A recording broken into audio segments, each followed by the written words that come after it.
Good morning, Narelle. Good morning, Amanda. Took a little swig of tea there. Warming up the vocal cords. Absolutely. Had a little incidental long walk into this one, everyone, because the recording decided to be awkward with the microphones, but we are running with the tools that are in our hands. Yes, and it's perfect. Yes, it's so perfect because actually our guest today has already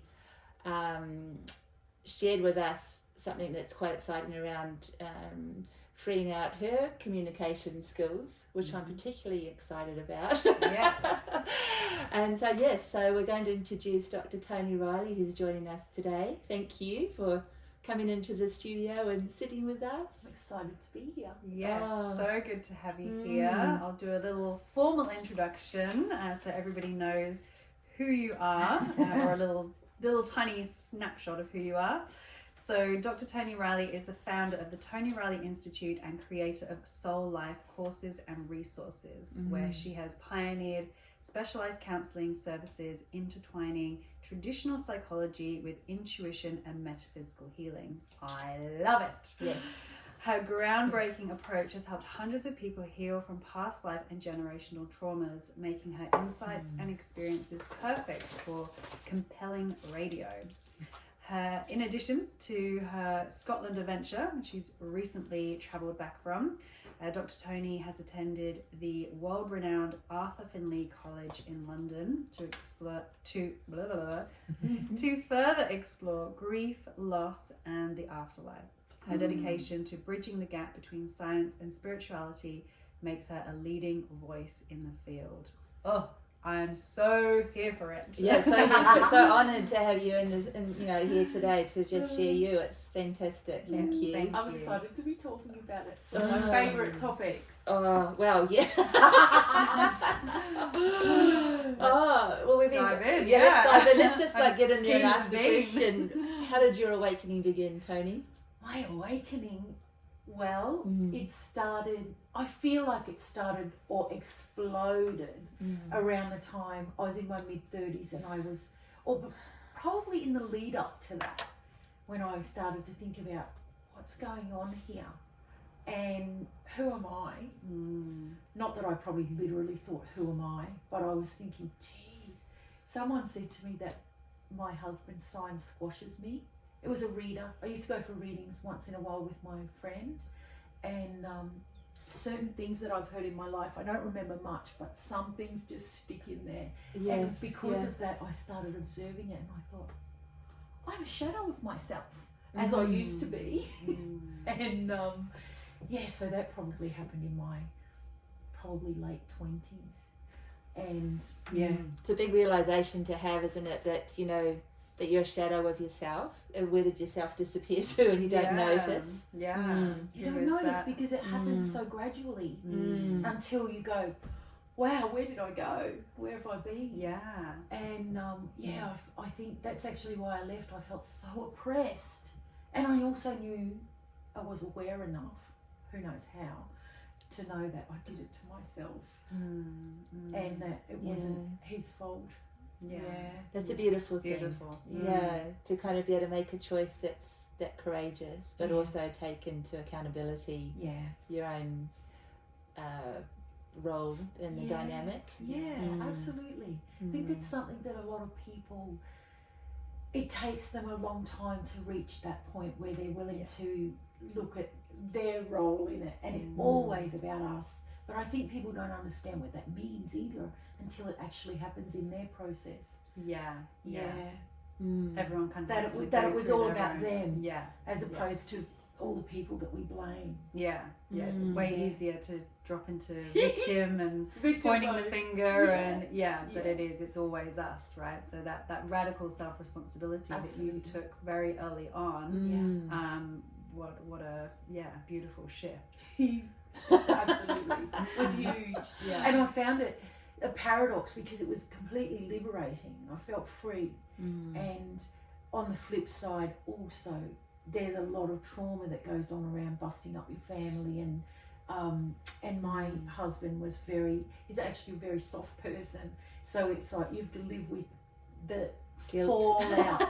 And guilt for me was probably my biggest thing in life too, and particularly from then forward to address and work on. And it took a really long time for it to ease off. So, yeah. Wow. And were you working at the time, Toni, or what was your job? Yeah, so before I got into this, I was always in administration and I programmed software and basically that. And yes, and I usually worked full time in obviously mainstream work and I had my 3 kids. So life was hectic, busy, just living. Yeah. And I guess it all changed. It all changed once I had my realization for, or maybe knowing what I'm supposed to do next, which was to go down the route of therapy. Yeah. Doing therapy, performing therapy, and developing a therapy. Yeah.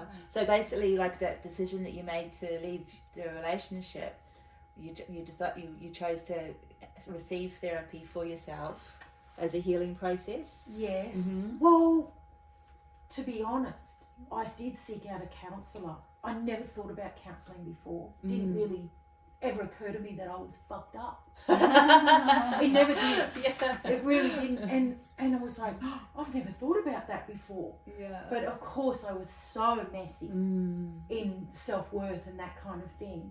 But that all came from when I started meditating. But yes, I sought out a counselling session. Damn, I wanted that woman to tell me what to do. She didn't. But I didn't know that counselling wasn't someone telling you what to do. You have to make your own decisions. Oh. Yeah. Dang. But I just made a big one, and now I want someone to tell me what to do with I it. wanted them to tell me it was okay, you made the right decision. Yeah. But of course, it was not her place to say.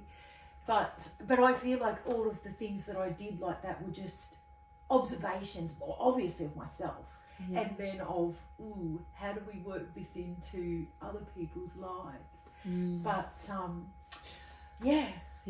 What I really love is how you were working reprogramming software, and now it's like you're doing the same thing for like human technology through the healing work. It's such a parallel. Yes. I just think that's really cool. Especially considering like the whole AI scenario which we're confronting and trying to integrate and form a relationship with. That's a really cool observation. Yeah, it's very interesting. I love it.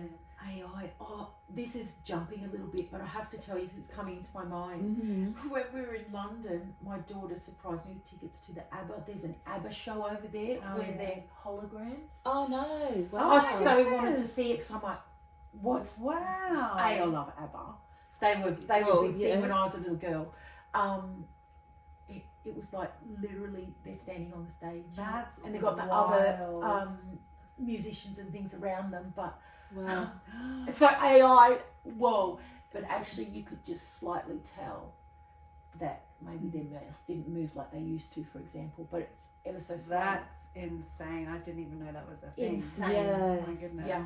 Wow. And Okay. the places we're going to go. Yeah. Like, whoa, we've opened up a few portals here. Oh, it's amazing. That's wonderful. Yeah. So, well, kind of in that awakening process that you shared, like, our next question is, when did you notice a shift in your thoughts around the world? Well, I've been reflecting on this lately. In 2005, so it's before I left my husband. No, around the time I got to go to Egypt. I wanted to go my whole life Oh, fantastic. to Egypt, and a friend had said they were going, and I said, it was so random. Yeah. Could I come? I had 3 little kids, and he said, oh, I don't care if you go. I come, and my husband's like, yeah, all right, no problem. So I went over there, and I came back, and I stopped watching television. And I think for the first time for me, it was the first time in this life at least that I had seen a third world country, or, sorry, third world's probably not right, but developing. Yeah. And really Egypt is like, I don't think it's ever changed. So it's not so much third world or developing as nothing's changed since we would have been there thousands and thousands of years ago. Except they've got tellies now. But but I looked at that place and I thought, those people don't have stuff.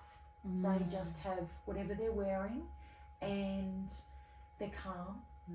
They're calm and they're just doing their own thing in a little space with each other. And it made me feel a bit ashamed of my Western ways with all the stuff that we had. And I would say that even then I was a bit of a minimalist. But probably the biggest thing was not watching television. Couldn't bear it anymore. It was like, I can't stand all those. It felt like indoctrination. And I think even at the time when I went to Egypt, they had machine guns, because forgive me, I can't remember what was going on in the world then, because I don't take much notice of it, but there was big things going on, maybe with bombings and things like that, and they were then checking under the cars. They had their machine guns. But what I realised from going there was, that's all bullshit, what I've been seeing on the media, or it's so exaggerated from what's actually going on in those places. I found that everywhere I travelled, actually. But then, so even before I was spiritual, that happened. Amazing. So your powers of observation were very... They were happening. It was on. And it's an interesting thing what you're just sharing around when you go to places in the world and you have your own experience. How it is for you, as opposed to how the world is telling you what it is. You know, through specific eyes of, you know, communication. And that's true whether it's TV, social media, you know, whatever outlet. There's nothing that beats that real world experience, because you're then going to see it through your lens of perception rather than what's being given to you. Make your own observations and decide for yourself. And going to a country like Egypt, like what you're saying, like sharing that, like basically they're staying true to themselves, like they're in their culture, it's working for them, they're continuing to be the way that they've been forever. And then, you know, you come into that space and, you know, part of who you are in the world today is this connection with past lives. Like, do you feel that kind of, you know, I'll say awakened, but, you know, stirred those connections within yourself up a bit? I know now that it's from past lives that I wanted to go there. I had no idea what past lives were when I went. And I was not in the slightest bit spiritual. But I do know that I had the calling to go there since I was a little kid. But of course, in hindsight, it's like, of course, with the past lives, it's why you're drawn to these places. And I must say, for me there, I've heard a lot of people talk about their experience there, and they're like, oh, you know, the men are looking at me, or, but I observed deeply, and I thought they're only looking because we're Western, and it's something new to see, as opposed to undressing you or perving at you. That was what I saw. But I think I digressed a bit. And sometimes we're not used to being seen either, are we? Like, you know, we were talking when we first met this morning around being in the city space and in the centre of things. And often when you're living in a city, everyone's hustling, bustling, going places, don't know their neighbours. You know, you're not necessarily seeing other people unless you're in direct communication with them. And when you go to countries where the life is slower, even though, you know, life is happening, people are operating in a different frame of, and as you say, you're a novelty. You're different to them, so they're observing you. And we're not used to. Because they're more present to the experience. They're not distracted by all the shiny things that are happening everywhere. And even actually, when I went there, I'm thinking about it now, I don't even think mobile phones were. They might have been a thing, but they were probably bricks. True. They certainly weren't mainstream. So everyone, including me, was probably a lot more present. Even in my observations, because I'm pretty stuck to my phone now. I think we just all are. I left my phone at work last night. I was doing a Noel, and I got home and I was cooking dinner. I meant to pick it up and do all these messages to people, and I was like, oh, I've left it at work. Oh, damn, I'll have to go get it. And then I was like, no, that's going to be like an hour out of my night. Leave it, have a night off. I felt more connected to myself. I had my own thoughts. I was observed quite a few times. I went to go, oh, send them a message. Oh, just check this, Yeah, just automatic. Yeah, and I actually slept a lot better. I'm going to leave my phone further away from me at night time when I go to sleep. Great idea. I like that. Yeah. I think Just one night. I call that listening. Like when you leave it, it's like you're meant to have left it. Absolutely. So you listened and didn't come back for it. Yeah. That time anyway. Fantastic. Yeah, I think it's a good thing when we accidentally go off grid or purposely go off grid. Yeah. Oh yeah, it's space for us to hear like what we're actually supposed to be hearing and tuning into and receiving. Yeah. Especially when you discover that you're extrasensory, I guess. Yes. Yeah. So when did you discover that for yourself? Tell us about that process. So when I left my husband, I was in my mid-30s and it was the mid-2000s. I had been told by these readers that I would go to with my friend once a year, you can do this, what I'm doing. I never had time to even think about what that would mean or look like, because you'd leave your reading and you've got your hour off from your kids and then you're going to go back to them. So, everything was gone. But when I left my husband, I was obsessed with finding out about that intuition. So I asked someone, what do I do about this? And they said, you have to meditate. So, and I thought, only monks meditate. That's my knowledge of meditation. It's how little I knew. And I thought, okay, well, I have to find it. I have to find out how you do this. But as luck would have it, or it's not even luck, as serendipity would have it, I found a meditation teacher who had a little circle in her living room, and she let me bomb it, even though it was a closed little circle. She was Aquarius too. I think she was on the 29th. Amazing. Oh wow. Her name was Mary, and she was in Melbourne. And the first time I meditated, I could see. I could see. And I was like, it was a really clear view. I even can remember talking about this now, what I saw. And it was kind of nothing, but it was like a dream. It was so clear. Wow. And I also, from those meditations that we did twice a fortnight, I got to do them because I was then living Brisbane 1 week, Melbourne 1 week. And she would let me sit in on the classes when I was there, and I came to be aware of all of those clear senses that I had, the hearing and the seeing and the knowing. So it was, I think, maybe even bigger than those senses coming into my awareness.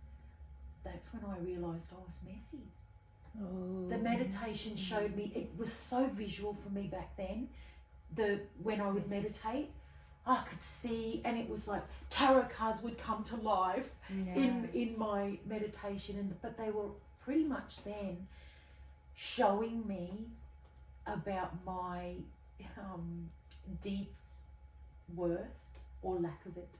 Wow. It took me a while to understand it, but there'd be someone who they might get a message for you in the circle, and they would say, I remember this older lady, she said to me, actually she told the group she doesn't value herself. And I remember I was crying and I thought, what does that mean? What does it mean that you don't value yourself? Yeah. But anyway, everything from then was like, every time I meditated, there'd be more information. So I think that's where, I guess, as it all played out, for what transpired, I had to understand self-awareness first. And for also, of course, like 20 years down the track now of observing people, predominantly anecdotally, but what I know is we all come with a certain insecurity. I call them bruises, or other people call them wounds. Depends whose work. But in our work, we call them emotional bruises. And every single person on this planet comes to do one every time. So not only does it form our insecurities, it forms the way that we behave and the way we react to other people. It also forms who we are as a person, the great things about us. So to know these things about yourself, it's like, wow. It's such an insightful thing. Maybe not always comfortable, because not all of it's good. Bruises don't feel great at the best of times. That's why we call them bruises, because it's like, well, bruises heal, or they can ease up. Yeah. So, And as they're healing, they get colour change, like purple, deep those colours too. They go from that. they end up yellow, which is intellect, and I think that's like, you have some awareness of yourself now. The wisdom from that wound, from that bruise. Wisdom. That's cool. That's a really. So how did that feel? Like realizing that, because like when you said, like the woman saying around, she has no. She doesn't value herself. But and asking what that means about crying, because it feels, you're registering a feeling. That's that's powerful. So what do you do with that then? How do you unpack that? And I didn't unpack it, not with anyone, but I'm so intense in my thoughts that nothing sort of passes me by. So I would have been ruminating on it and thinking about it and wondering. But I must say, exactly what it meant to not value yourself probably didn't come real loud. It was a time. It was for years, if I'm honest, and it's still happening now. But it was just all of this exploration along the way, and I can remember thinking, how do you explain to people what it means to not value yourself? Because I didn't know what it meant when that woman said it to me, but I knew it was true because I cried. It was instant, like, visceral, such feeling. a shock. And of course then I started reflecting on my life, and my relationship was nearly broken up, and just how did it all fit in. It's like these angels just appear, isn't it? Like the Lady Mary with the meditation group, and then the people sitting in the group that you get to experience. It's like you're all each there holding a light for the other person, and the light, it's in a sequence of timing. Perfectly orchestrated. It is perfectly orchestrated. It is. And I think I love that, how you said that it is perfectly orchestrated. And now, from doing the work in between and finding out what do we do before we're born, it's all perfectly orchestrated. And it's, there's a map, we call it life map. There's a map for each of us. So I'd love to hear more about so this, excited. like what you see in that space, the coming before the coming. Can you talk a little bit about that? Do you mean the past lives, or how now what we discovered is the purpose of life, if you like? And of course, maybe I can start by saying the purpose of life isn't what most people think it is, because I think they think it's an achievement. Absolutely. Or it's a destination. Nothing to do with and that. it's like, it's none of those things. They might form part of your purpose of life, but really the purpose of life is every minute of every day that we're here. That's what life is about. Probably the one big umbrella that I discovered quite a long time ago is the caveat of everything being a human is emotion. It's something that we don't have. Well, actually, we have nothing physical once we die and leave our body. But while we're here, we have physicality, we have our brain, we have our mind, but everything creates an emotion. Whether someone touches us, we're like, there's emotions with absolutely everything. And that's what I feel is a big part of the purpose of life, is to feel emotionally and physically, all of the things that our body facilitates for us. Yeah. That's beautiful, because it actually, just hearing you say that gives so much worth and value to how we feel and our emotions, all those things that, 4 seasons in one day kind of thing, that, and we go, why was I such a basket case today? But to actually go No, I never have that. Yes, on the regular.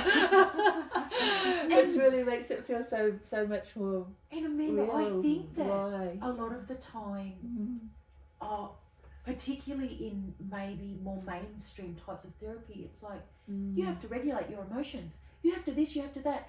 And I know that people who are very logically thinking, they're telling you can control your emotions. Yes. You fucking can't control your emotions. And why the fuck do you want to? Why would I mean, you? for some reasons I can I get think that, excuse me. Maybe more logical people are, Yeah. they're uncomfortable with emotion, especially with really obvious emotion, like people are crying. But it's like, they need to get comfortable with themselves to allow other people, because you don't have to hug people because they're crying. Yeah. You can, but you don't have to, because then you stop what's going on for them. You got to let them be in their process. Yeah. And whatever that looks like. Yeah. It's like, you can control what's going on. It's like, but you know that you can't, because as you just said, one day, woohoo! Yeah. The next day it's like, what's going on today? I was on a roll yesterday. So, and I think it's all governed by the path that we're doing, and also the what's going on in the universe, universal energies. It always struck me that people, this is long ago, that people would not believe in astrology when the universe is moving the moon and the ocean that we're completely surrounded by. It's like, how could you possibly not think that it would affect us as well? Yeah. But anyway, Yeah. it does. Yeah. With so many tools in the toolkit, isn't it? Absolutely. Like to be gifted by like different languages. Yes. It's like a different language. So like, here and like, with your light language and things that come through, you can't judge, or you can judge it, but why would you judge it? It's being shared for a purpose, and people don't necessarily need to understand it to benefit from it. It's the logicizing of these things, because it doesn't make perfect sense, or it can't be quantified, or whatever the thing is, and instead dropping into the experience of it and noticing how it resonates, or how it feels, or the energy, or whatever it is. And with astrology it's the same thing. Like if you can logicize it, because like you say, with the oceans and everything, but even just the feeling of being at one with the nature of the cosmos is how we used to live. I think that's kind of where we're getting back to eventually. I completely agree. Yeah. We're working our way back, full circle. Sailing by the stars. Yeah, exactly. Yeah. Exactly. Yeah. And so how does that, I'm curious about how would you say with the work that you do, you're seeing how we pick the core bruise? What did you call it? I called it a bruise. Yeah. The life mission that we're on. Yeah. We do. Yeah. We do. It's all. I before we're born, it's all in place, and then as we're born, of course, our human experience begins again, and always for all of us as a little kid, something will happen that's pivotal, and it might come from a parent, most likely, or who cares for us, or who doesn't as a little kid, and it switches this thing on, and when this insecurity, or our main bruise, it switches it on, and I'm feeling that in my heart. and it's like, and it can be something so actually logically small, and it's like, how can something like that affect you for your whole life? And even when people have tumultuous lives and you think, whoa, they must be going through a whole heap of stuff, but it will still be this one core thing that was said to them or happened to them that cements in this wound that we do, or bruise. So it's really interesting. And I think I know what it was for me. And even when I found out in my 40s, so you've got to be bloody kidding. You're in your late 40s, not early 40s. It's like, oh, that did that to me. Like it damaged my self-worth is what happened. And then you can see how you're reeling when you're aware of it anyway, you realise why. And it's crazy. And I think even explaining it to people, they're probably rolling their eyes a lot of the time, thinking, as if that could do that, but it does. And it's interesting, isn't it? Because sometimes it can be a meteorite crash on Earth, or it can be a raindrop. Yeah. It doesn't necessarily. It's what it is for the individual. Yeah. I think, if you don't mind, I'd like to say, because I think it might help. It might help when people go, "Is that all it was?" But you can resonate yourself. So for me, I was 5, and I am on Life Mission 5, and I was at school, and the little girls, 3 of them I remember, they said, we don't like you. You've got a boy's name," and I was devastated. And do you remember they used to line you up when you were little, and you had to hold hands with the kid beside you? Probably it was boys' lines and girls' lines, and I had to hold the hand of the boy beside me, and he went, oh.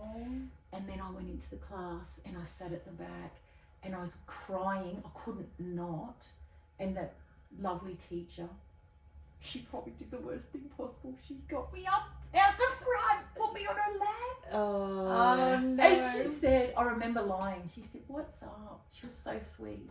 And I said, "I miss my mum." But I didn't, it wasn't about that.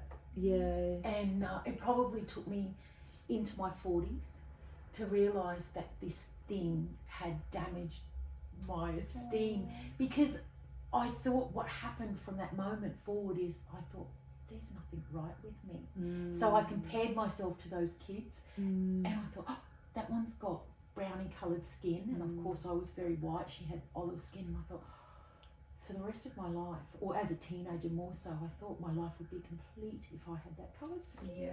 Yeah. It's so Can weird, relate. isn't it?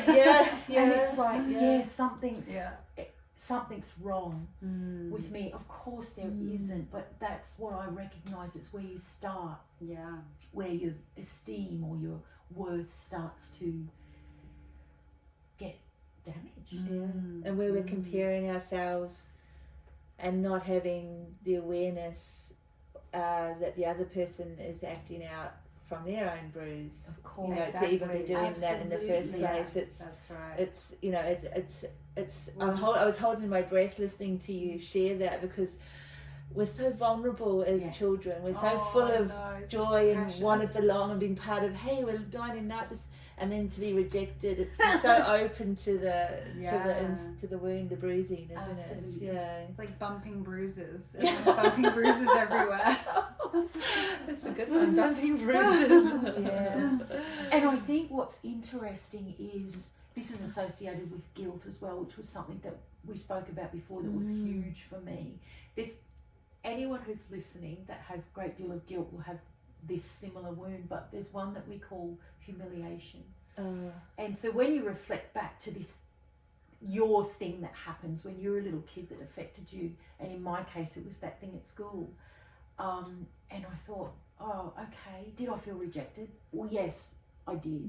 But actually what I felt most for was embarrassed that they didn't like me.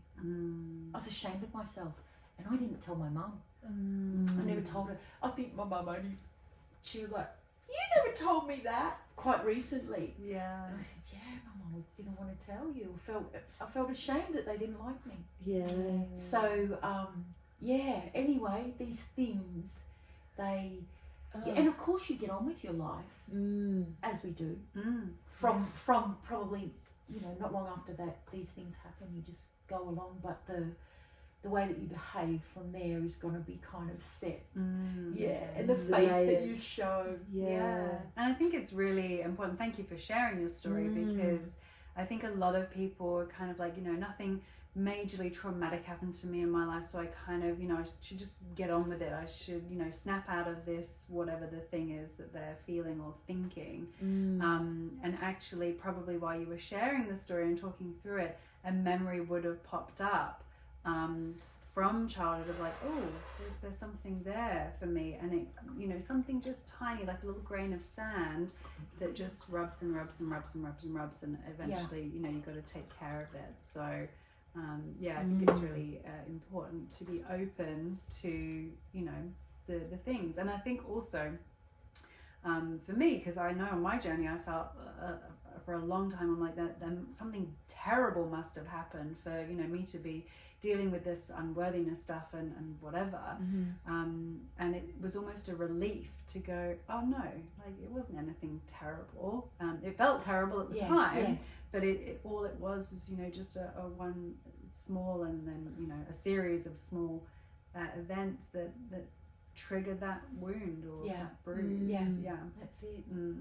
That we cover up with all sorts of things to all compromise to do to fit in, and all those kind of experiences as children. And we all can remember different things, you know, as children, but to give it the worth of being pivotal is a game changer in all ways, isn't it? Absolutely. And children coming through, like there's been like the indigo kids and the crystal and rainbow, and now there's I think it's like Star Trek kids. Yeah, it's wild. It's so it's like but you know, and more and more increased sensitivities, you know, and sensory awareness and things like that. So definitely. You can see how, I guess, maybe that lesson that we're all here to learn is kind of becoming more and more important in how we're relating to these sensitive beings. I love that you talk about the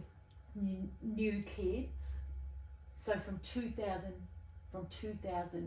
the massive change happened with the young people. They're adults now. Oh, yeah, yeah. cool. I still think 2000 is like 5 years ago. So they're coming into places where they really start to have an impact and help with this big change. Yes. But I think something about the younger people is they come. Do you know, I said for me, I'm freaking nearly 50 years old before I discovered that pivotal thing about myself. But they know early. They are almost the opposite to us, where we came in and we were taught to be logical and do what you're told and all those things. They come in, they're like, we're not doing that, it makes no sense. And if it doesn't make sense, then no. Even if they're not assertive by nature, like, doesn't make sense. And their emotions are, I would say, I know I'm generalizing, but pretty much across the board, they will be much more emotionally intelligent.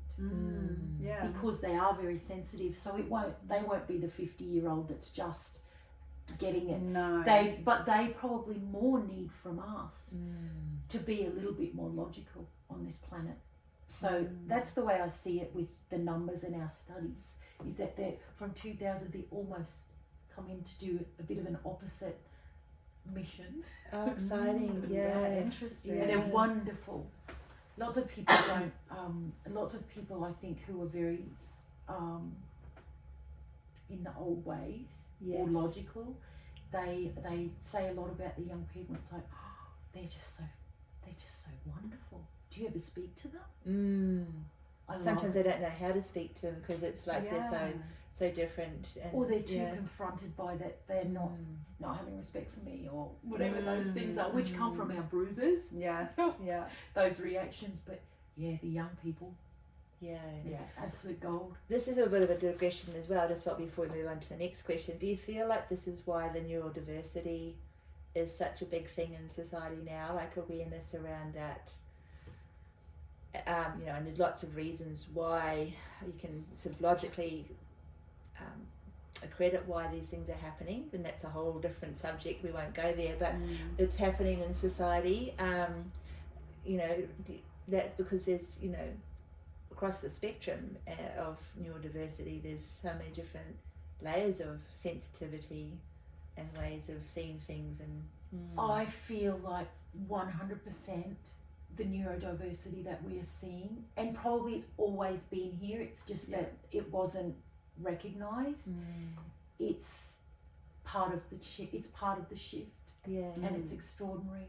And for many reasons, I guess in some ways neurodivergence gives us extraordinary capacity to remember or to create things. I think it's really quite genius. I know that that creative stream, certainly that I have, is very most likely on the spectrum. But I love talking about the spectrum. Yeah, cool. But I think another thing that comes with that is people who potentially aren't on the spectrum and can't relate to the symptoms or the behaviours, they are forced to, particularly if it's their child or maybe it's the grandparents, not the parents, but they're forced to be tolerant of differences.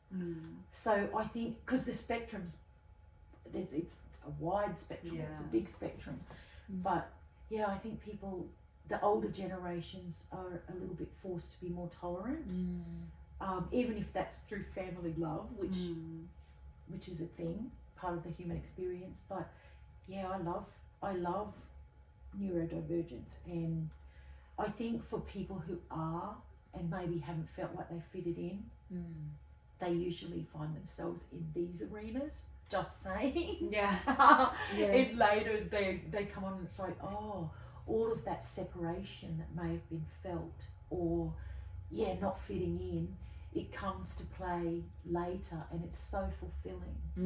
But I know potentially as a young person it can have been really tricky. They're different to everybody, but that was our generations, or mine, being a bit older. But the kids, neurodivergence, it's huge.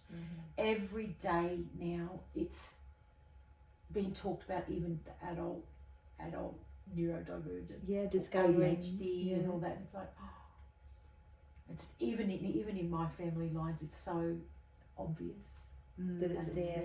Well, when you think and where it came from, where it came from, well, that's okay. So I'm gonna, because I was gonna drop, like, you know, Mozart, Beethoven, I mean, you know, people like that. I mean, how do they do what they did with, you know, those but so and where did it come from? What did you mean by that? In the generational sense, now you can see that it follows the line, one of the parents. But I tell you, usually if a neurodivergent is married to someone and it goes all right, they probably both are. Yes. There has to be some sort of unison there. Otherwise it just couldn't function. But then you see the kids are like, oh, well, maybe people say you're just like your dad or you're just like your mum, and it's like, well, yeah, actually. And most of, when you see the plans of our missions, it's meant to be that way, that you're kind of following through with what you're doing from one or both parents. But where did it come from? What I know is, I say no. It's not a belief. It's like, from my observations of up there and what I've observed and streamed, everything's planned. So it's not by chance. I know that people try and logicize, well, was it from vaccines that this happened?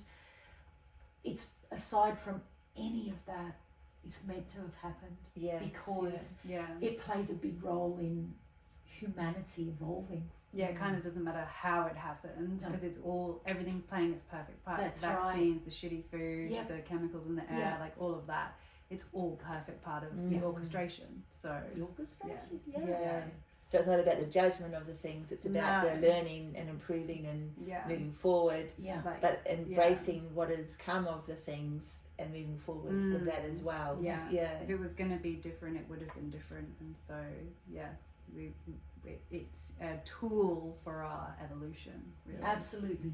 It's a tool for our evolution. Yeah, we've been speeding up the evolution with those tools. Yeah, exactly. Like them or hate them, they're there. So they're a gift. So really, it's really intriguing.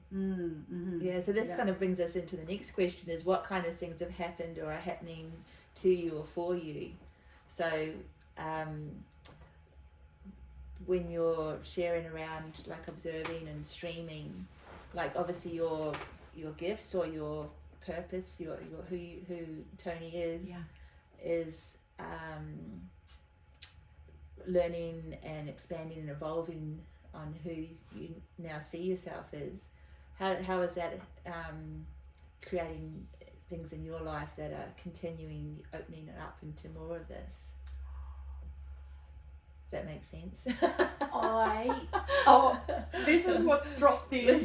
So I'll go on this tangent. Yeah.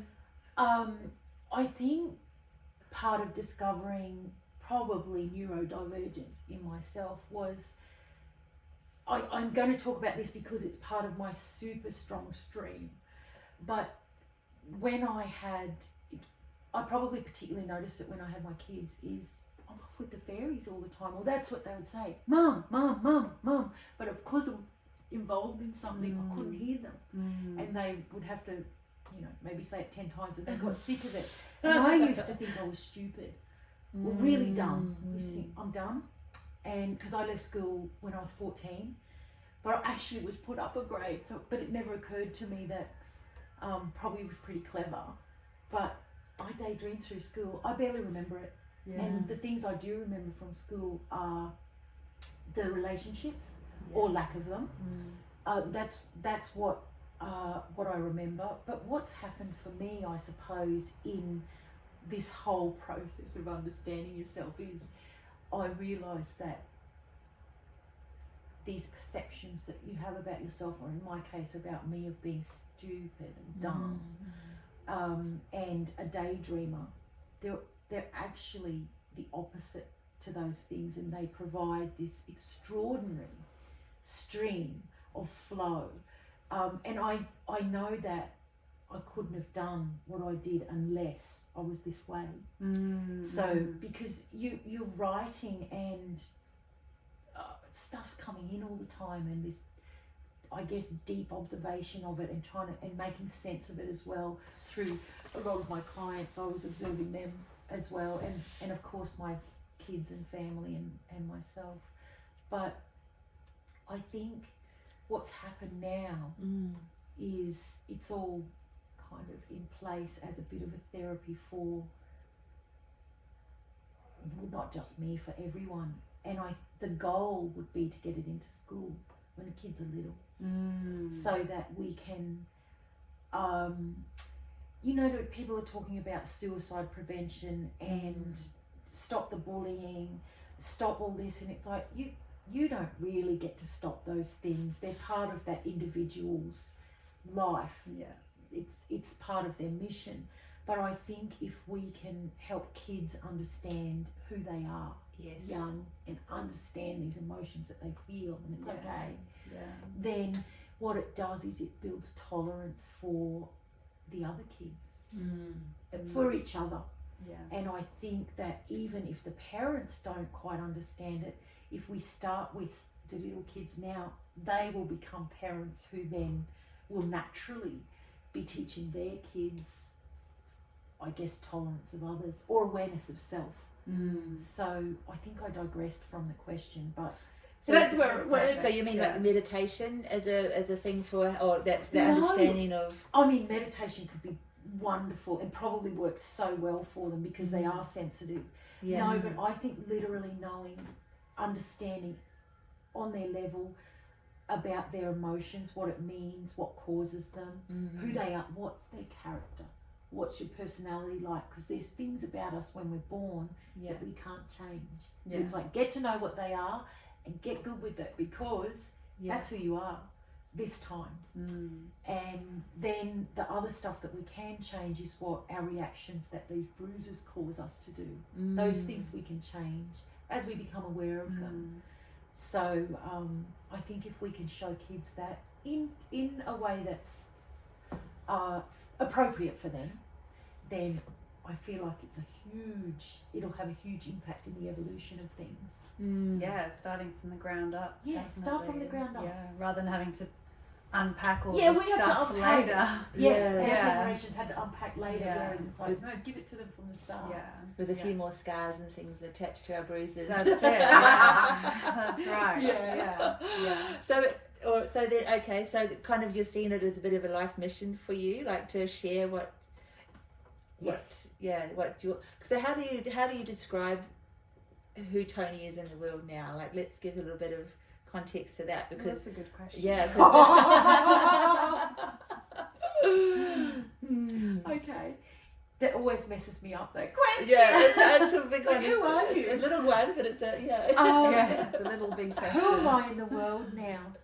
Well, I would like to know, I feel like I am aware of myself and who I am and why I do the things I do, which is wonderful to know. But I feel like probably at the baseline, there are just things about my character that I really enjoy, and one of them is I'm super patient. And I love kindness. So, but I also, gosh, I have this compulsion to share the simplicity of something that seems so not simple with people, with the world. How is it done? Exposure, I think. Exposure, and then people who part of their mission are ready to hear, they can hear. So is that who I am? It's who I am. I'm here to follow this mission through. Oh, I absolutely bloody love that you didn't actually go into, because you're Dr. Toni Reilly, so you didn't go into quantifying yourself and your career path or anything like that. You went straight into your essence and just shared literally who you feel you are in yourself. And I think that's just divine. Thank you. Yeah, really beautiful. Yeah. And I think this is a thing that meeting the person first is a beautiful thing as well, to be able to share and have as an interaction with others. Yeah, and absolutely. then where you go from there is just beautiful as well. Yeah, it really is. Yeah, because there's no in our names of things. We can, okay, well, I can relate to you in this way because you're this. I can relate to you in this way because you're it's that. a box that you can, there are all these boxes that you can go, okay, I understand what that is, or I know what that is, or I think I know what that is. And the soul essence and the personality, even on the level of form, is something just so much deeper and richer. It is. It's so rich. That's really nice. Deeper and richer. But I think part of it is, we don't have to like everyone. It's impossible actually, because these bruises determine that some of them go together and some don't. So of course, by nature, we're going to relate more easily to certain personalities. That will never change. But it's just knowing, and then maybe not. If it's hard for somebody because someone close to them, let's say their mother, is on a very different compatibility, then it's okay to know how to behave when you're there, or prepare yourself if you have to interact, or maybe you're going to adjust your interaction and keep it around people that you know you do well with. And then have tolerance for the other people, because as you said, they're all going through their own process. Having compassion and love, like you can love someone, or the essence of someone, without having to like them. Like it's true. You get to the core of it. So you just took us straight into what's the next question is, what have you had to give up? People, things, by choosing to be Toni. I guess, or following your mission, to the point. What did I have to give up? Oh my goodness. I feel so blessed. I could just about cry. Because I got such lovely parents. Oh, and kids. Yeah. You hit me with that. So I feel like there were some things that I didn't have to give up because they were, if not into this, obviously it was, you know, planned this way, but I never felt like I couldn't go ahead with this, because I can remember when I first started, particularly with the past lives, he's like, well, Tone, I don't know what you're on about basically, but it seems to make you happy. So I didn't have to give up any of those kind of relationships. But what did I have to give up? I do love to have a drink, and I did used to think that I would have to give that up. But of course, as you start to get to know all of this, you realise, you can live your life how you want to, and it's okay. Spirit works with everything. Absolutely. Energy. But Permission. yes, I did like getting that. Yeah. You can just, I mean, we're here to live life as well, and the things that it gives. But I think, what did I give up? TV when you came back from I India. definitely, can I say I do watch Netflix now, because there's no ads is one thing. Yeah. It's really predominantly the news and things like that that I can't, I still don't like them. No, it actually, like, it feels like fingernails on a chalkboard like that. when it's on. It's like the frequency of it just, which probably, What else? I know that there were times where I guess friends or acquaintances came and went, but I'm kind of a bit of a, well, whatever happens is meant to be, and get pretty well on with things quite quick. And just like my parents, I also have had, well, since high school anyway, I developed friendships, which I think is part of the support of this mission. Yeah. Is that I got blessed with these few, not lots, few friends and family. It's really nice. So you feel like you've almost got a little cocoon around you to just, of your tribe. Yeah. Yeah, I think so. Even well, they're not necessarily into it, although my kids are quite. One in particular, because she works with me. They've been kind of raised with this because they were little when I got right into it. So for them, and they happen to be born really sensitive anyway. So I suppose your marriages and things like that are part of the plan to fall away. There was such a big deal at the time. Such a big deal. I think that those things, I guess you have to give up those. But I always kind of can see from the grand perspective of like, why did it have to happen? And or why did it happen? Seeing the perfection of it all. And one thing that leads me towards being in my 50s now, it's like, it's so obvious the different phases of our life for everybody, and things that mattered so much then, it's like, wow, that mattered so much, and now it doesn't matter. It's nothing. All of this turmoil that happens when we're going through a process. But we have to go through it. You got to get to cut cords and get out of it. It's like, no, you have to go through it. It's the only way. The only way is through. Yeah. It's true. So many that old chestnut. wound canals. That old chestnut. I'll probably think of something later, but Amanda, I remember what I have to give up. Just tell me. It's a very big thing. But it's an interesting thing, isn't it? I think sometimes when a few things stand out. For me, when it doesn't seem like there's a lot of strong elements that you've had to give up, it shows the resilience and the integration process is dominant, and that you've kind of been able to form a relationship with the things that you have given up, and it doesn't really mean anything now because life is balanced and full, and there's no sense of lack. So you just reminded me now, I can think of something that was actually massive. So as part of this process, I had a house in the day around in my 40s, and part of my separation, and I put it all into my work, and it ends up towards nothing. And that was a big, what's it called? Oh, it got to rock bottom, and it's a big reality check. Of, I guess it's also sobering in that, not in the drinking sense, but in the sense of, what do you really need?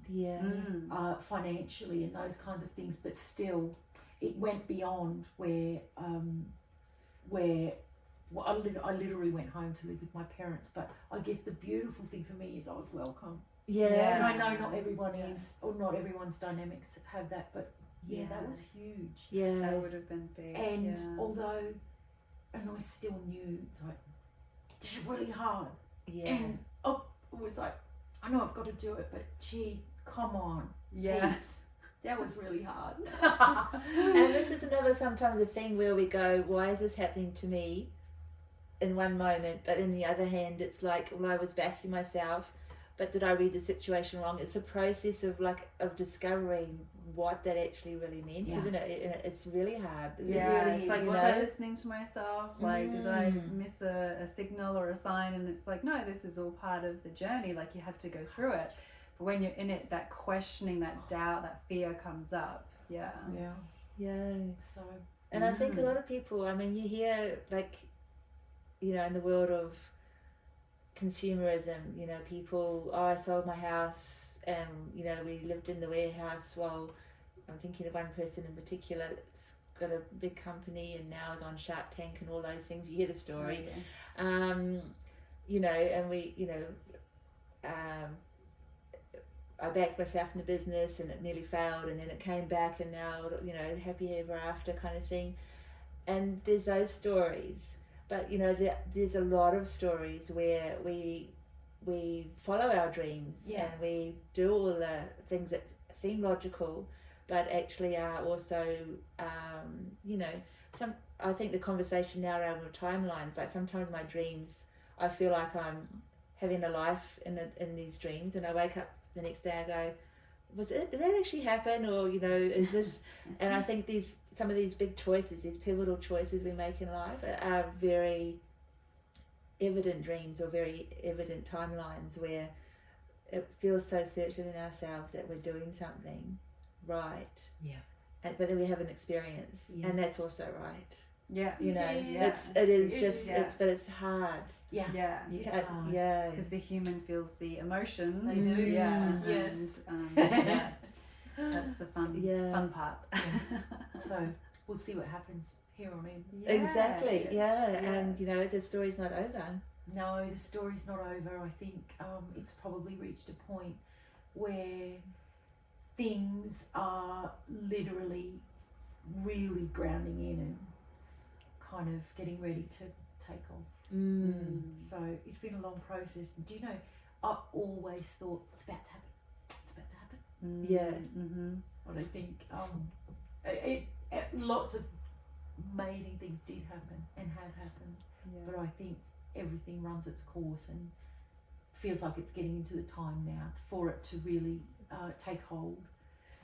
And this is what you have to share in the world. Yes. So the metaphysical psychology. And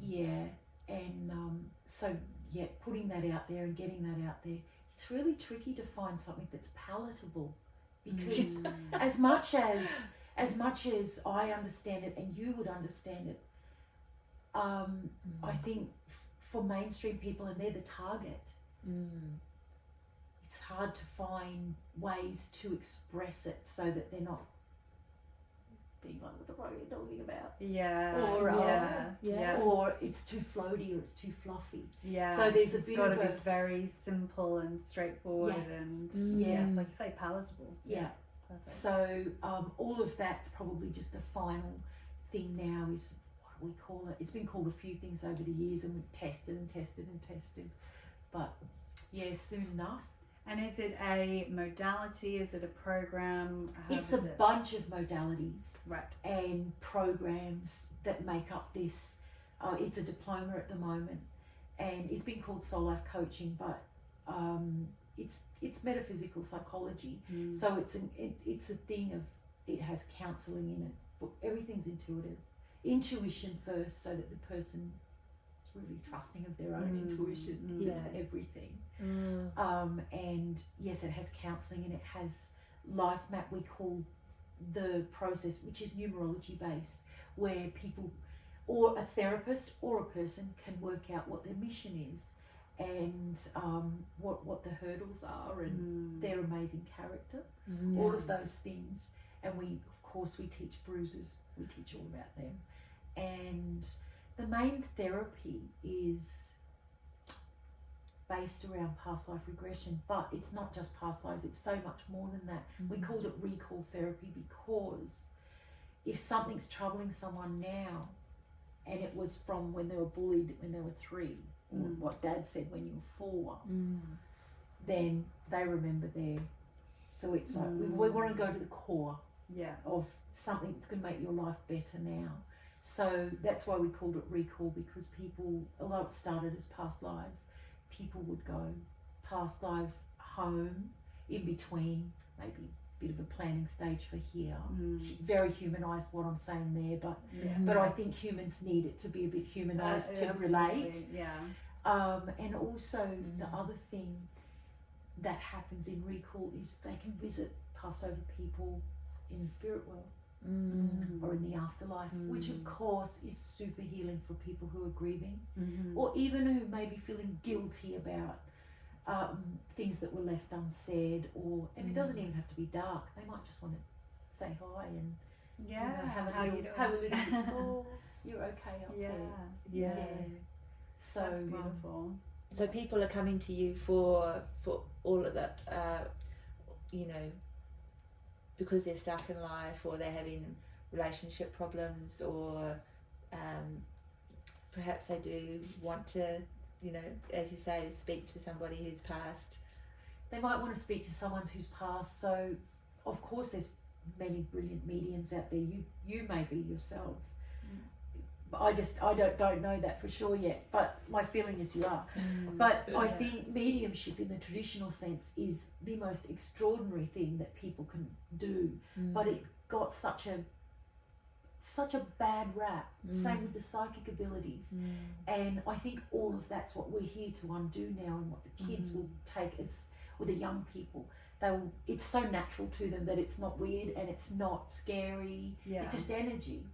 So I think part of this sort of way forward, with the metaphysical psychology, is to give mediumship a facelift. Beautiful. So they can go see a medium, they can do it themselves. I think just like me, when I first was opening up my intuition, it's like, well, I just didn't know what it was. And they don't really understand what it is, because it's quite subtle when their person is maybe trying to give them a sign that they're okay. But that's beautiful. It's such a wonderful thing, and I think mainstream could be.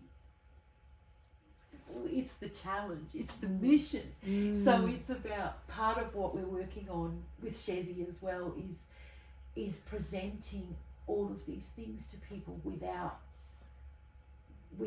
making them think it's new agey, or because I think for a lot of people it turns them off. But it's like, well, one thing that mainstream everybody as person gets is emotion.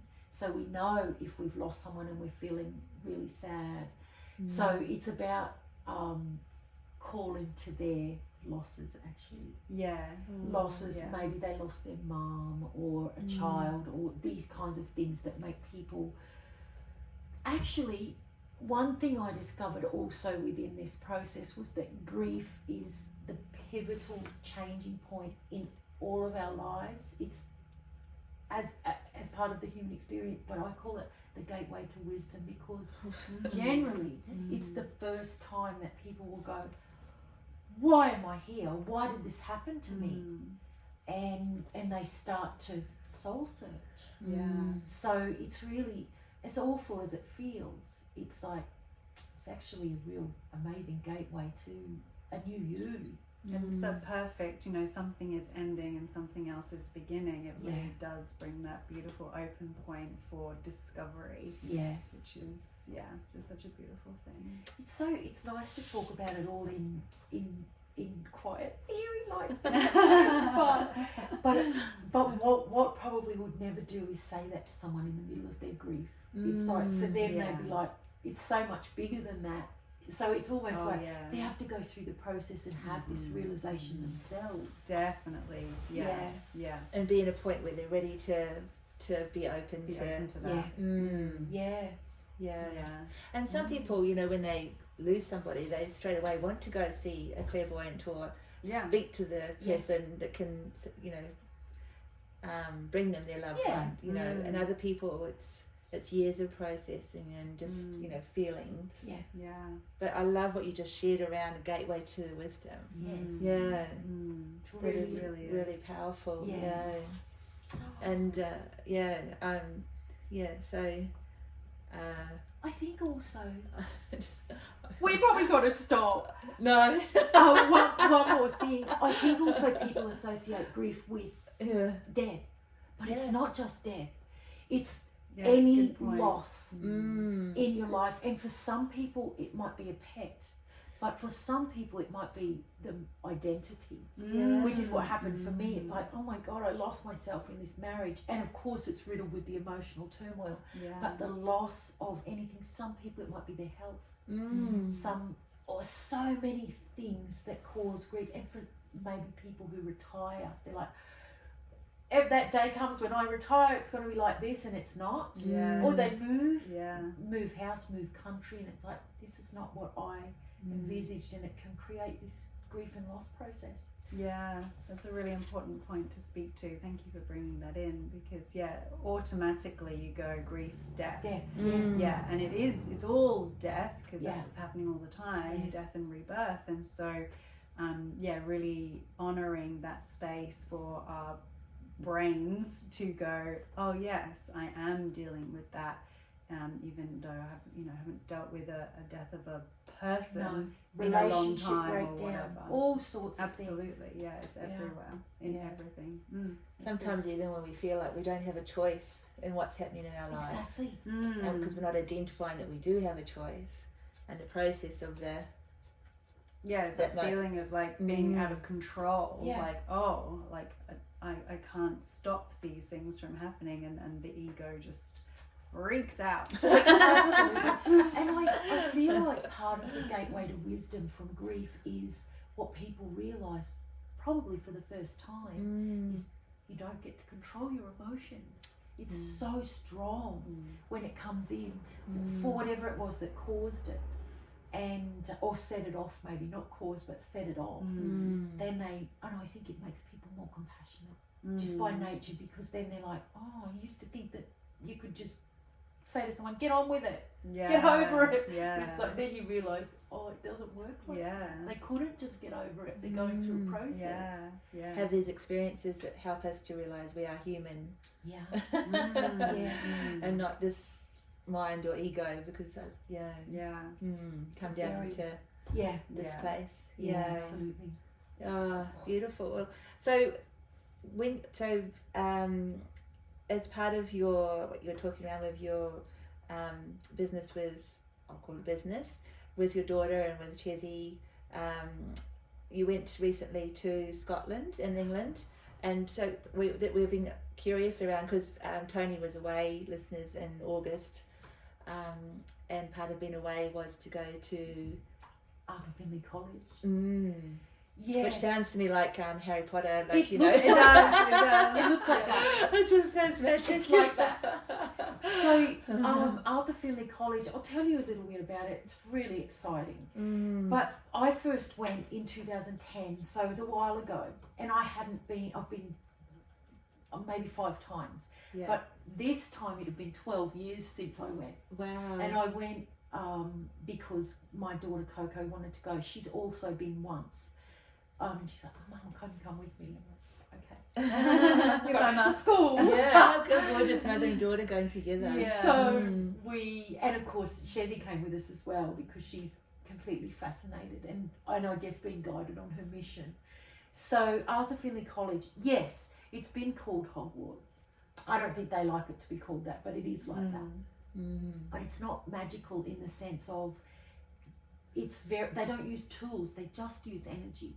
So it's there's not even cards actually, they don't use anything like that. So you just go, and people who go there seem to be, maybe England seems to be quite mainstream because they've had this spiritual churches which included mediumship.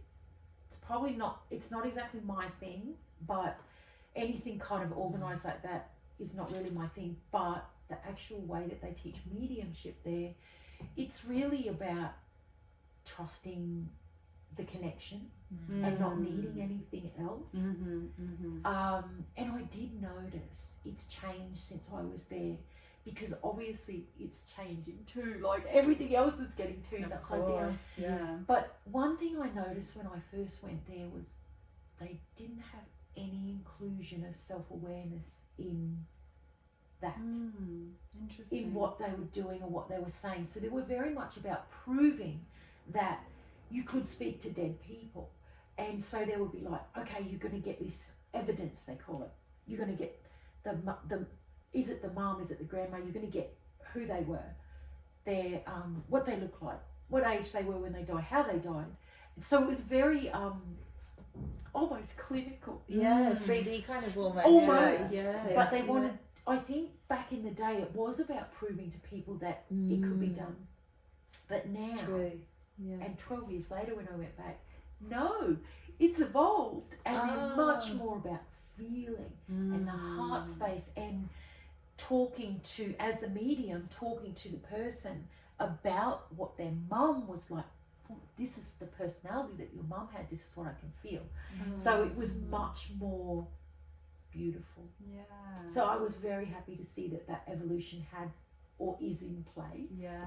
And I know Coco was there maybe in 2020 and she had I guess a newer tutor, and she said that he was just fabulous with the awareness, bringing in the self-awareness and that kind of thing. So it was good. But no matter what, when you go to that place, it feels like you're at boarding school. Because you live in for 7 days. Right. I think they have shorter ones, but most of the courses are 7 days. So you arrive there, and if you go by yourself, I've been by myself a few times, you always bond up with something, connection, make sure that happens. And in our case this time, Shezi, Coco and I, we were in the room I was in the very first time I went, got 4 beds in it, single beds. Cute. And when we got there, because we're all loud and we talk a lot, so like, The naughty who's corner. stuck in the 3rd bed in our room with us? Can they put up with us? And anyway, this girl arrives and she's opening the door. We're all looking at the door. We got there first.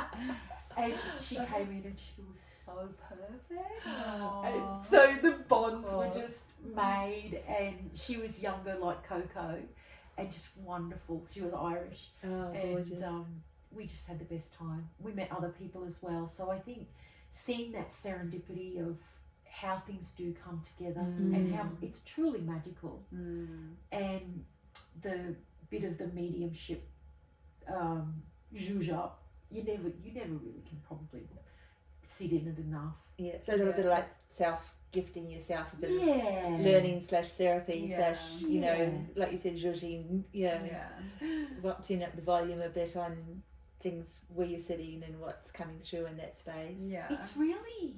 It's quite amazing. It's happened every time I've been there. It's almost like the outside world ceases to exist for those 7 days. Maybe partially because you start with breakfast in the morning, but your classes start at 9 in the morning and they finish at 9 at night. Oh wow. They feed you, like, you're always having breaks and things, but it's like, and then at 9 o'clock at night you go to the bar. Really? If you want to. If you want to. A lot of people don't, but a lot of people do. Yeah. And it's all very social, and people have a little debrief. So it's very, I want to say, normal in that, yes, you can go and be social as well. Yeah. So it's wonderful. Fabulous. So definitely not Vipassana. No. Where you go and be No. It's quite the opposite. It's absolutely not that. Yeah, so it's quite, I think that's what my favourite thing about that particular school is. Yeah. Mainly because when I first started, there were all these rules, and I felt, that doesn't seem right to me. No, I'm not following that. But it was things like protection and things like that I think that they were put forward in fear, as opposed to understanding that really what you're protecting yourself from is that you're sensitive, and you can pick up on the ailments of others. You can pick up on their emotions. You can pick up if they're sad or happy or depressed. But I think learning to manage your own energies helps with managing that as well. Yeah. And it's hard, actually. I know that I can pick up on everything, and you, for a long time, always think it's me. And it takes me, even as much as I know and I teach it, it's still like, it can be a day, and I'm like, what is this? So relate. And what? It's taken me all day to say, oh, it's your client that's coming tomorrow, or it's your friend, or something. I know. We still need reminding. It's and it's so funny you say that. Like, feeling you coming today, like I've had like a really emotional week. And like we're talking all the way through around emotions and feelings, and I'm just going, oh, there you go. Like, and it's like, that feeling of stepping into a space with someone that's, with anything that's coming up in life, or as you say, in your day, all those things. But when you're anticipating a big energy, if you like, or just something you're really looking forward to, often I find myself being more open, and it's been a really big emotion. So thank you for everything you're bringing in today. That's good. It feels really good just to share around, the love that you're holding in this space. For emotional healing, emotional acceptance. You've got to embrace the emotions. Absolutely. One side note, but it's related. I think that's what happened in this evolution. Everything had a purpose, but numbing those emotions, to go and get on whichever. Everything's got its place as well. So not bagging anyone's choices, but it's like, when you numb them, they will come up. At some just point, a band-aid. they will come up. They have to. Yeah. So it's always like, just go through it. If you're feeling emotional for a time or a day or a minute, allow it. And as soon as you just have no resistance to it, it's gone. Like, it doesn't take that long. It's true. But when we fight it and try and push it away, don't let anyone see. It's like you're just aggravating it. Exactly. You were so right. I think when you have a big download, I'm a bit of a crier. I never used to let it show, but now I can't help it. The tears just come out. You just saw them. It was beautiful to feel you. I think what I know is once you do it, it's gone as well. It's what happens in past life leaves as well. It's like you see this thing, and then you're kind of cleared. They say tears are cleansing, and actually your pH, your tears have different pHs for the emotion that you're feeling at the time you're crying, like happy tears, sad tears. Really? I didn't know that. I didn't know. It's quite amazing. That makes so much sense. That's very cool. We are complex creatures. We certainly are. So Would you like to ask Toni where are we up to? We're having some fun. We keep talking for days. Where are we up to? This little one here, this big one. So we've noticed a big shift in awareness in the world around self-worth and feelings of self-value. How does this energy sit with you in your life and around your awakening? Well, I feel like when those things come into you, when you welcome them into your life and work through them, I feel like the result is calm. peace and calm. I never knew what that was years ago either, but it's like, oh, it's an inner thing that happens where you don't get up in arms about what's going on in the world or what is happening for even a friend. You can just stay calm and allow people to have their own experience or process. Yeah. So that's what I feel the gift of all that is. Totally. Yeah. Really. And it's that simple and that powerful, isn't it? Yeah. Like you just feel the energy come in when you know. It's so grounded, so present and powerful. It's a really, really powerful force to be in. Otherwise you're getting swept up in it, and that's Swept not up helpful for anyone. That's right. Yeah. It's not. Yeah. Yeah. That's so cool. Oh, I mean, it's good to be calm because you can be a support for your friends or your clients or things. But it does come with having to have done it, gone through it yourself. I feel with the self-awareness and knowing that to some extent our self-worth will all have taken hits. Oh, for sure. Yeah. Absolutely. And not just, I know that women are usually more open with talking about it, but it's the same for men, where every person on the planet is a person filled with emotion and filled with a bruise or having taken on a bruise. So yeah, I think when you know that, you're a lot more compassionate for everybody. And I'm just envisioning people walking into your space, and obviously when you make an appointment for something like a massage or a facial or a lawyer or whatever, you have an understanding of why you're making that appointment, but I'm just envisioning people walking into your space and sitting down in the chair and just going, dissolving into a little bit of acceptance of themselves or feeling seen. It's such I feel like I can see them. And they naturally feel like they can reveal things that maybe they've never revealed before. And it's what a blessing. It's really special. And yes, I do love people, and I love it, especially when people are willing to come in and have a look at themselves. Because it's really rewarding for me to see them make a shift, have a shift.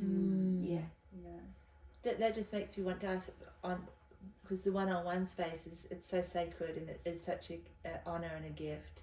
How does that translate for you in your awareness and your sensitivity in a group environment?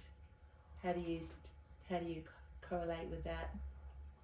Well, I love groups. I think I'm just wired for them. I love them, and I feel like that you can give someone a great feeling or a great connection or a great space, even in a group.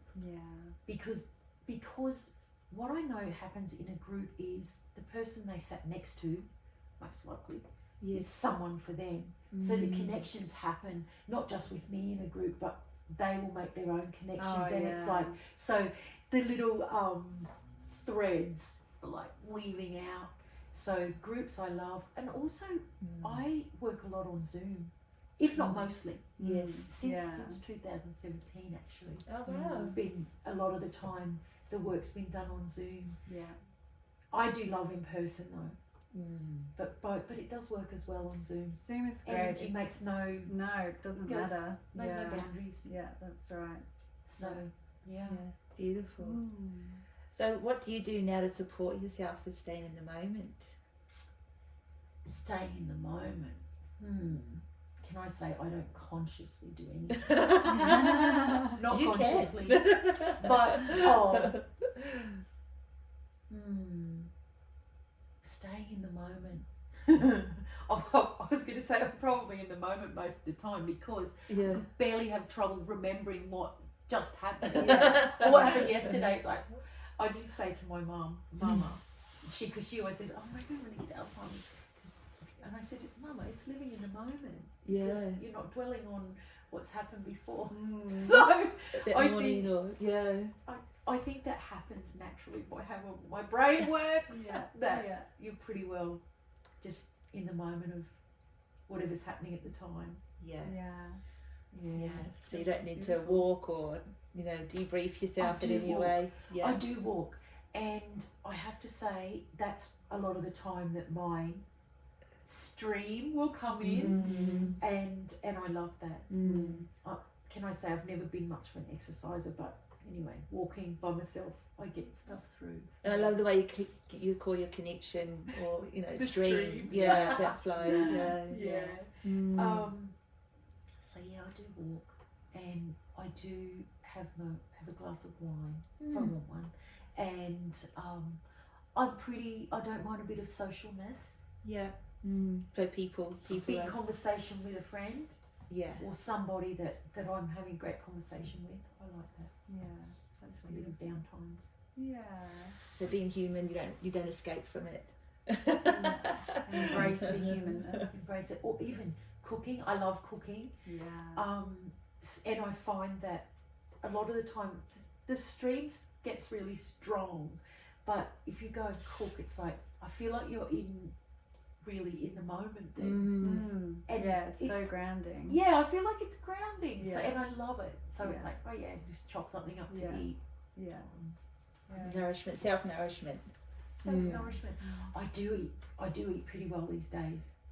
I'll probably have most of my life, but I don't find myself being anal about anything. It's like I will go off track if I want to. Yeah. But I like to eat not processed food. And as I said, I still do sometimes, but I like it to be quite clean.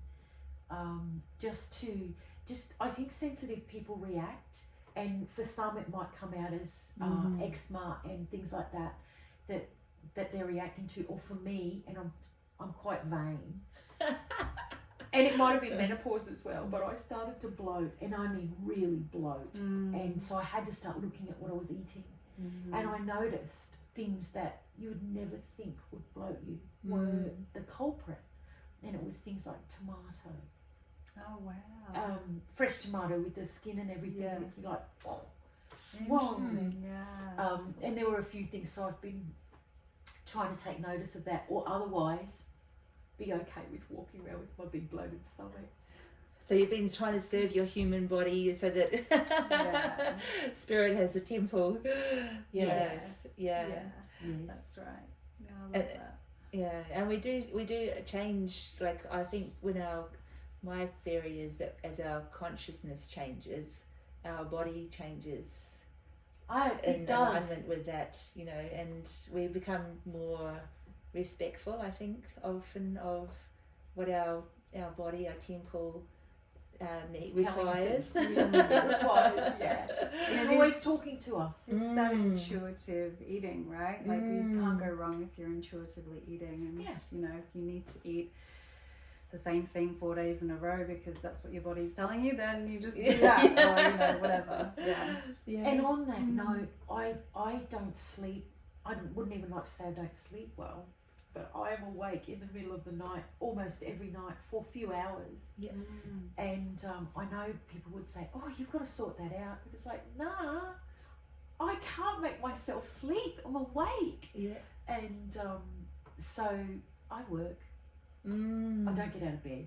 It's good old phone. Yeah. Take notes. I don't always work. Sometimes I'm scrolling on TikTok or Instagram, but or the reels. But works for my attention span actually.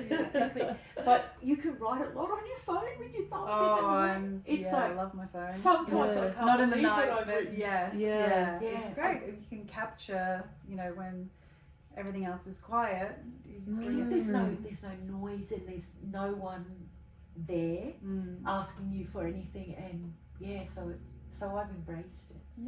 And this is also that thread of you that is that techie person, that, like when you're saying around Zoom in 2017. I mean, hello, most people discovered Zoom in, you know, COVID when we couldn't do face to face. We had to do online stuff. And having this kind of relationship with technology is feeding that part of yourself that stays in touch with the world in a way that isn't it's on your terms. Yeah. You know, you take it or leave it. You know. Yeah. And just seeing what humanity is doing out there.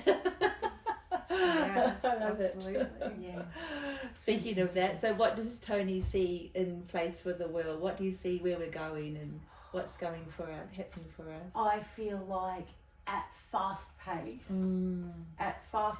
now, we are evolving back to a very simplified lifestyle, and I think a more connected humanity. Yeah. And I don't mean stop war and all that. All of those things were meant to happen, but I think we're coming back to, and maybe even the way that the financial state of the world goes, it forces us to be together and to kind of lose the elements of competing or thinking that you need to, all of the things that insecurity drives in people. But I think we're getting more simplified, and the kids, the 2000s, not even kids anymore, they are here to really push that forward fast. Yeah. So because they come more connected, because they all have very soft energy within their, soft-hearted energy within their life map. Yeah. Yeah. Way less across the resistance world. Way to less life. resistance. Yeah. Yeah. So I think that's what we're getting back to where we started, very simply, and following our senses. Yeah. Yeah. Totally agree. Yeah. So one last question that comes from that: what's Toni's dream for the next year? Oh, okay. This is businessy. Sorry, I'm just gonna say it. My dream for the next year is to make some new foundations, to get exposure, because it's time, I think, for people to realise that this exists, that they can look at themselves. So I think that's what's happening. We'll set some foundations, strong ones, to get the word out. And I'm up for that. So you're sensing no resistance in the world for what you're wanting to share, what you're at the moment now? What's interesting? I never got much resistance. It was minimal. Yeah. And can I also say, I think it was part of not the purpose, the mission, because I know a lot of people struggle with the resistance that comes with what we do. Yeah. But I never got much, and I think particularly with the past lives and the reincarnation, when I first had an experience myself, it's like nobody on the planet can tell me that I made that up. Or that it wasn't what it was. So from that, it gave me maybe a bit of arrogance, actually, because I was so strong in what I had experienced, my own personal experience, that anyone who was disbelieving of it or trying to undermine, it was like water off a duck's back for me.